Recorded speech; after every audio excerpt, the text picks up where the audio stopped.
ईशावास्यवस्त्र निकाये अथ तृतीयोऽध्यायः।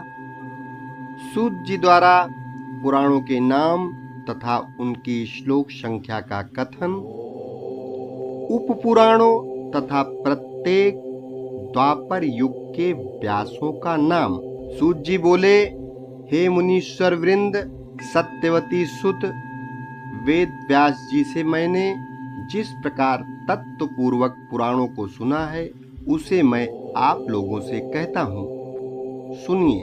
उनमें दो म वाले मत्स्य पुराण, मार्कंडेय पुराण, दो भा वाले भविष्य पुराण तथा भागवत, तीन ब्रा वाले ब्रह्म, ब्रह्मांड और ब्रह्म वैवर्त पुराण, चार वा वाले वामन, विष्णु, वायु और वाराह पुराण, आ वाला अग्नि पुराण, ना वाला नारद पुराण, पा वाला पद्म पुराण, लिंग वाला लिंग पुराण, गा वाला गरुण पुराण, कु वाला कूर्म पुराण, इस्क वाला स्कंद पुराण।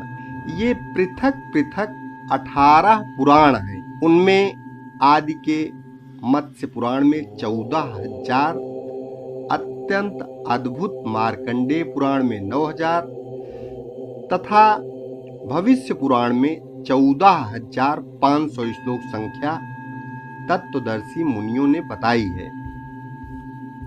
पवित्र भागवत पुराण में 18,000 और ब्रह्म पुराण में 10,000 श्लोक हैं। ब्रह्मांड पुराण में 12,100 तथा ब्रह्म वैवर्त पुराण में 18,000 श्लोक हैं।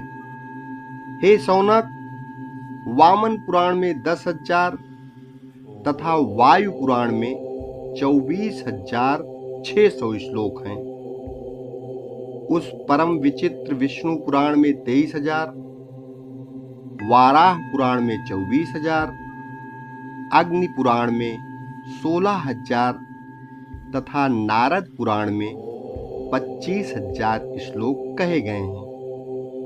विशाल पद्म पुराण में 55,000 और लिंग पुराण में 11,000 श्लोक हैं। इसी प्रकार साक्षात भगवान के द्वारा कहे हुए गरुण पुराण में 19,000 तथा कूर्म पुराण में 17,000 श्लोक हैं। परम विचित्र स्कंद पुराण में 81,000 श्लोक कहे गए हैं। हे पाप रहित मुनियों, इस प्रकार मैंने पुराणों तथा उनके श्लोकों की संख्या विस्तार पूर्वक बता दी। हे मुनिवरों, अब उप पुराणों की भी संख्या सुनिए। उसमें सर्वप्रथम उप पुराण सनत कुमार है।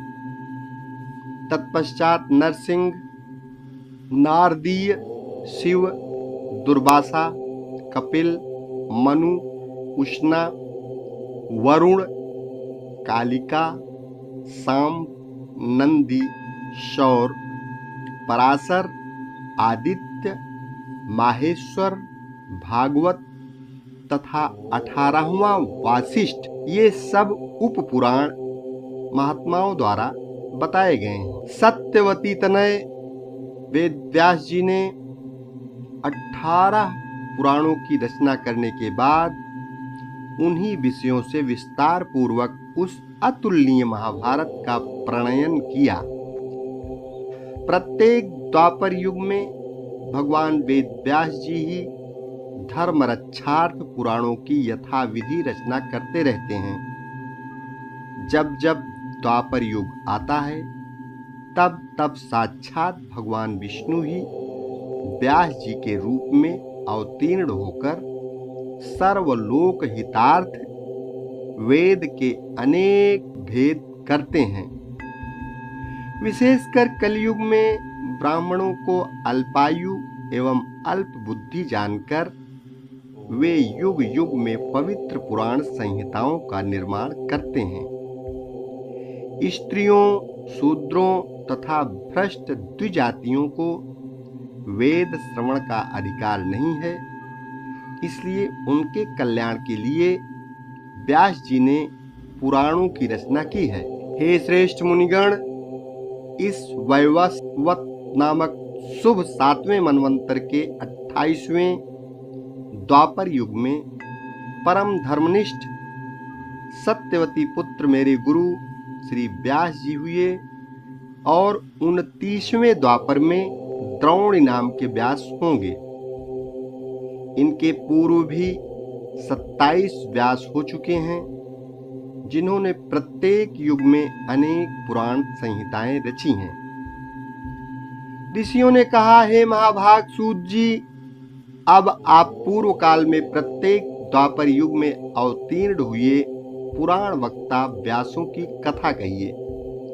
सूत जी बोले, सृष्टि के बाद सर्वप्रथम द्वापर युग में स्वयं ब्रह्मा जी ने ही व्यास के रूप में प्रकट होकर वेदों का विभाजन किया। दूसरे द्वापर में प्रजापति व्यास बने, तीसरे द्वापर में शुक्राचार्य, चौथे द्वापर में बृहस्पति, पांचवें में सूर्य तथा छठे में यमराज ही साक्षात व्यास बने थे। 7वें द्वापर में इंद्र, 8वें में वशिष्ठ मुनि, 9वें में सारस्वत और 10वें द्वापर में त्रिधामा जी व्यास हुए। 11वें में त्रिवृष, 12वें में भरद्वाज मुनि, 13वें में अंतरिक्ष और 14वें द्वापर में धर्मराज स्वयं व्यास बने।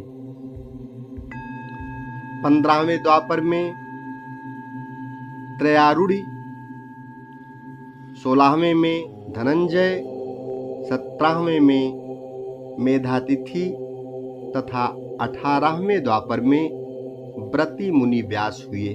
19वें में अत्रि, 20वें में गौतम और 21वें द्वापर में हर्ष्यात्मा उत्तम नामक व्यास कहे गए हैं। 22वें में वाजस्रवावेन, 23वें में आयुष्यायण सोम, 24वें में तृणबिंदु तथा 25वें द्वापर में भार्गव व्यास हुए। 26वें में शक्ति, 27वें में जातुकर्ण और 28वें द्वापर में कृष्ण द्वैपायन जी व्यास हुए। इस प्रकार 28 व्यासों के नाम जैसा मैंने सुना था वैसा बता दिया।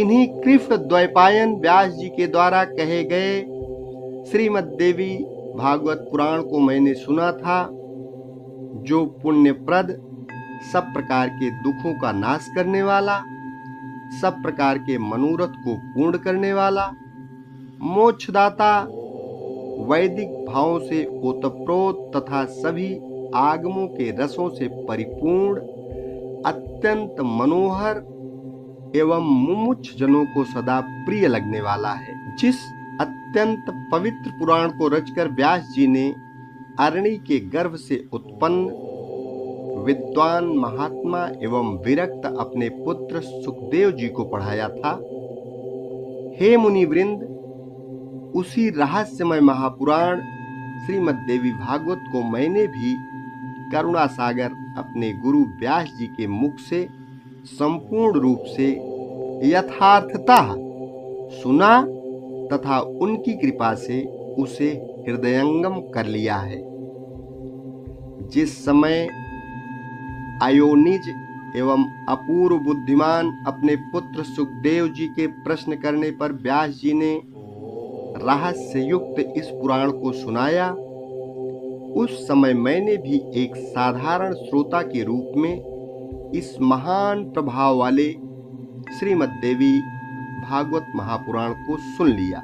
हे सर्वश्रेष्ठ मुनिजन, श्रीमद् भागवत रूपी इस कल्प वृक्ष के फल के स्वाद के प्रति आदर बुद्धि रखने वाले तथा अपार संसार सागर से पार करने के लिए श्री सुखदेव जी ने अनेक प्रकार की सुंदर एवं रसमयी कथाओं से युक्त जिस अद्भुत महापुराण को विधिवत अपने कर्णपुट से प्रेम पूर्वक सुना है, उसे श्रवण करके भी जो कलिकाल के भय से मुक्त न हुआ, भला ऐसा प्राणी इस भूतल पर कौन होगा।